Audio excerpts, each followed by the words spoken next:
The 1978 movie The Swarm boasted a star-studded cast: Henry Fonda, Michael Caine, and a bunch of other Oscar winners and major celebrities.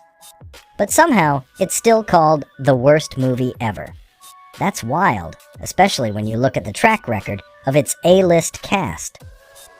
These guys were usually involved in critically acclaimed films.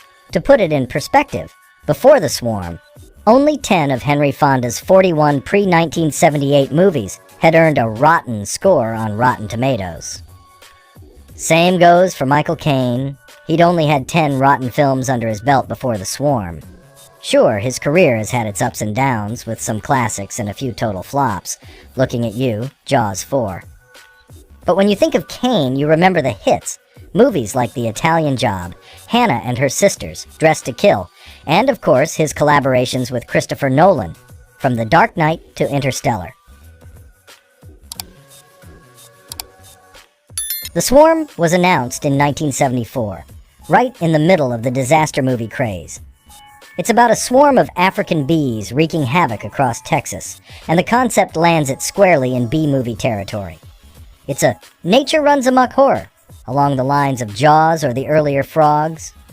Directed by Irwin Allen, the producer behind disaster classics like The Poseidon Adventure and The Towering Inferno, it blends strong disaster movie elements with its horror premise.